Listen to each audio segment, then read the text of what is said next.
কিরে বন্ধু, কি অবস্থা? কি তোর মন খারাপ কা? আরে কইস না, ভালো লাগে না কিচ্ছু। আরে কস না, আমার খুললে কস না, ওটা কি হয়েছে? দে বেটা, যা তো ভালো লাগে না এখন কিছু। যা তুই তুই আর এক ফালতু বেটা। এরকম পুরস্কার ভালো হয়ে যাবো তো সব। কত হইব যা।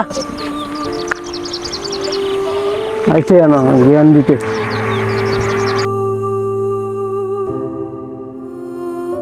আসসালামু আলাইকুম রহমতুল্লাহ বারাকাতুহু। কি অবস্থা কাউসার ভাই, কেমন আছেন? জান তো ভালো লাগে না কিছু, জান। কি কয়েকদিন তো মসজিদও যাইতেছেন না, কথা আপনার ব্যবহার এরকম খারাপ কেন?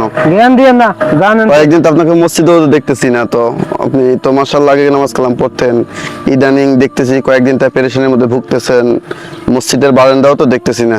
আপনারা কইছি না জ্ঞান দিবেন না। আচ্ছা ঠিক যান। আছে। আরে খালি জ্ঞান দিতে, আমার কি জ্ঞান কম আছে নাকি? হ্যাঁ, শুধু শুধু জ্ঞান দিতে এই সবই। আমি বইয়া শান্তি পেলাম না, থাকতাম না জামুগা। ভালো লাগে না। কালকে যাওয়া এক জায়গায় বইছিলাম, হুজুর আর সাইফুলের লাগে বইতে পারলাম না। এমনি মাথা মতো ভালো নাই, আজকেও ভাত খানা ঠিক হয় নাই। এমনি দাঁড়াই। আসসালামু আলাইকুম হুজুর। ওয়ালাইকুম সালাম ওয়া রাহমাতুল্লাহ। কি অবস্থা সাইফুল? এই তো আলহামদুলিল্লাহ ভালো। ভালো আছেন? এই তো আলহামদুলিল্লাহ ভালো। এদিকে দেখলাম পথের কান্দা বেরিয়েছে, মন টন খারাপ। আমার সাথে তো গতকাল এরকম দেখলাম, ও রাস্তার পাশে বসে রয়েছে মন খারাপ করে।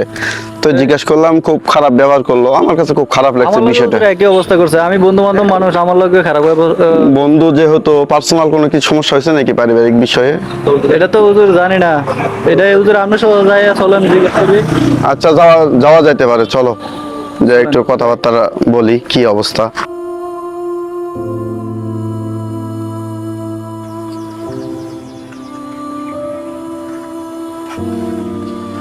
ওই তো দেখা যায়।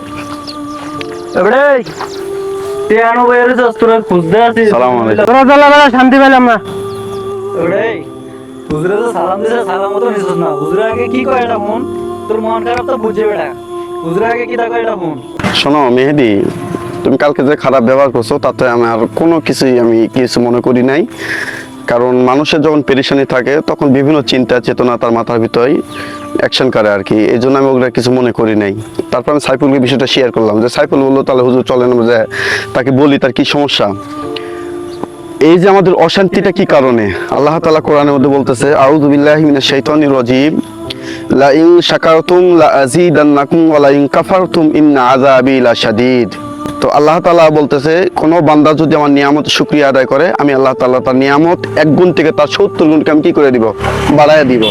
তো তোমার যে এত বড় একটা মুসিবত আসছে, তুমি তো সেটা শুকরিয়া আদায় করতেছো না। যা ইনকাম করতেছো আলহামদুলিল্লাহ, উঠতে বসতে আলহামদুলিল্লাহ, দেখছি কোন একটা জিনিস মাশাআল্লাহ, এরকম বলতে হবে। তো তুমি কি নামাজ কালাম পড়তেছো, নামাজ কালাম ছাড়িয়ে দিছো কেন? নামাজ কালাম পড়ো, দেখবা আল্লাহ তাআলা শুকরিয়া আদায় করো, দেখবা তোমার সংসারে কখনো অশান্তি আসবে না। পারবো তো ইনশাআল্লাহ? 5 ওয়াক্ত নামাজ পড়ার জন্য চেষ্টা করবা তো? পারবা তো, পড়তে পারবা তো ইনশাআল্লাহ? জি হুজুর। এগুলো নিয়ে টেনশন করিও না, ছোটখাটো বিষয় নিয়ে টেনশন করিও না। আল্লাহ তাআলার শুকরিয়া আদায় করো, আল্লাহ তাআলা এটা দ্বিগুণ বাড়ায় দিবে। হুজুর ভুল করছি হুজুর, না সমস্যা নাই, এটা স্বাভাবিক, এটা ছোট্ট একটা বিষয়। ক্ষমা করে দিবেন। ফি সাবিলিল্লাহ, কোনো সমস্যা নাই, আমি আল্লাহর রাস্তে মাফ করে দিছি তোমাকে। তো ঠিক আছে, চলো আমরা সামনের দিকে যাই, একটা চা খেয়ে আসি, 1 কাপ করে চা খেয়ে আসি আমরা। আজকে বিলকুল মেহেদি দিবে, কি বলো?